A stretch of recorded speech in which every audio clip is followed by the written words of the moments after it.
What happens when a supernova explodes in the basketball universe? You get Caitlin Clark, but this isn't just about one player breaking records.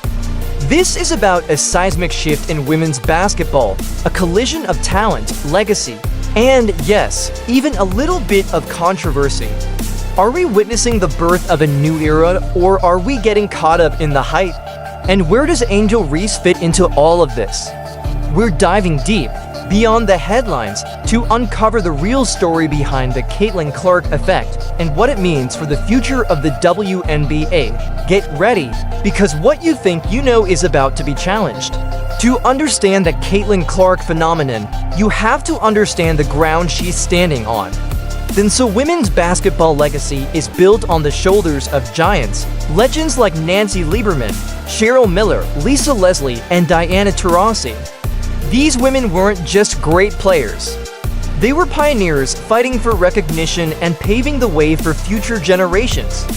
They turned college programs into national brands. Remember Rebecca Lobo leading UConn to an undefeated season in 1995? Or Candace Parker dunking in the NCAA tournament? These were watershed moments, proving the athleticism and excitement of women's basketball.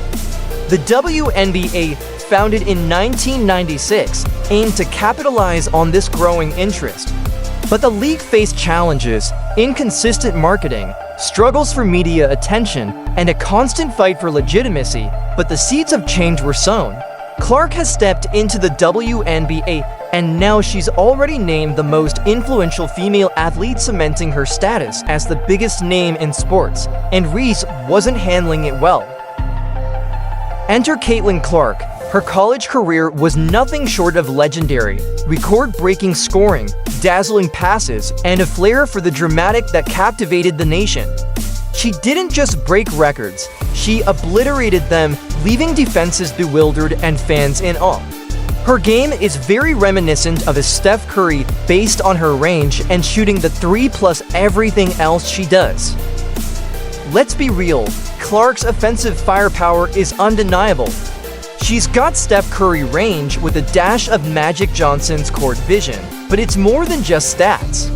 It's the way she plays the game, with a swagger and confidence that's infectious.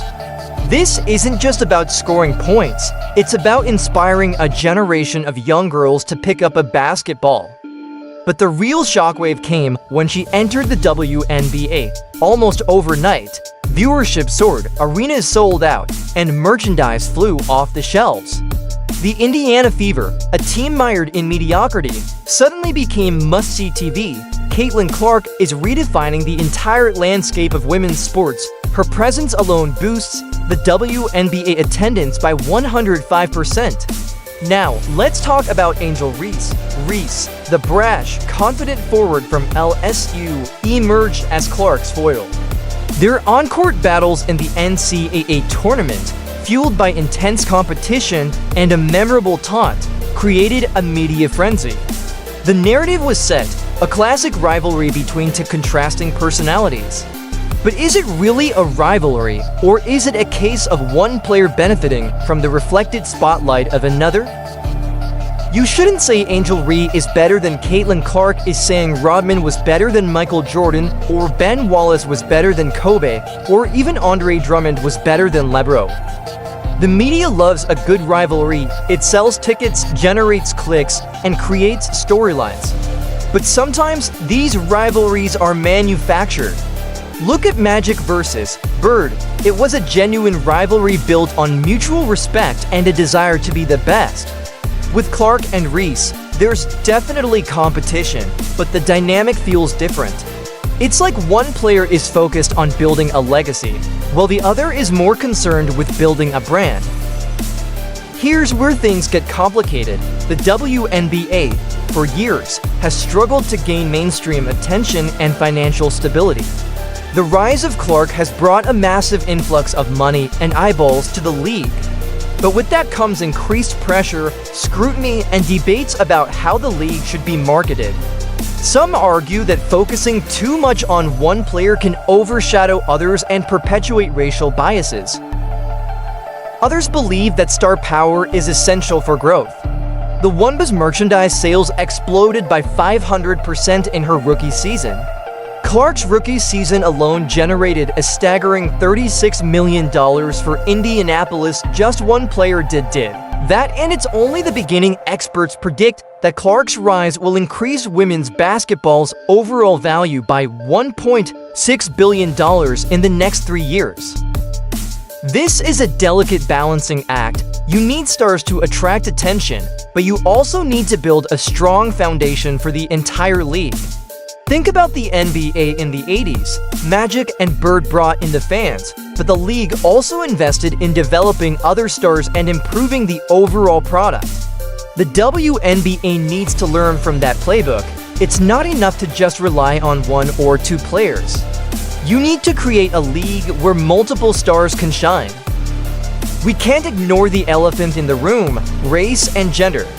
The WNBA is a predominantly black league, and the overwhelming attention given to a white player like Clark has sparked important conversations about representation, privilege, and the historical lack of recognition for black female athletes. We all do as black women. We're still going to be swept underneath the rug. That's why it boils my blood when people say it's not about race, because it is now. Some critics argue that Clark's hype could create unrealistic expectations or overshadow team play. But guess what? That's exactly what the WNBA needs. Basketball is a star-driven sport, and the league finally has a superstar that commands attention. These are complex issues with no easy answers. It's crucial to acknowledge the historical context and understand the concerns of black players who feel overlooked. At the same time, it's important to celebrate the success of all players, regardless of race. The goal should be to create a more inclusive and equitable league where everyone has the opportunity to thrive.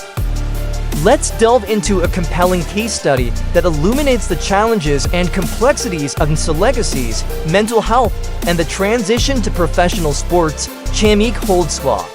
Holdsclaw was not only the #1 overall pick in the 1999 WNBA draft by the Washington Mystics.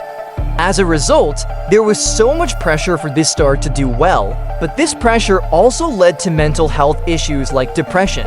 During this time, no one understood mental health or what to do with these issues, so they were pushed to the side.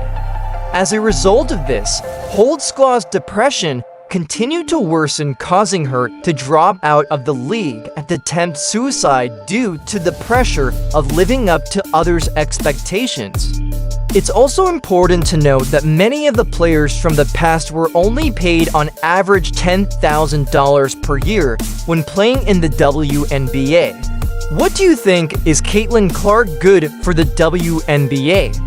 Is the rivalry with Angel Reese real? Or is it all just media hype? Let me know in the comments below. And don't forget to like, subscribe, and share this video with your friends. The conversation is just getting started. Like, subscribe, and turn on notifications so that you never miss out. Click the video on the screen. See you.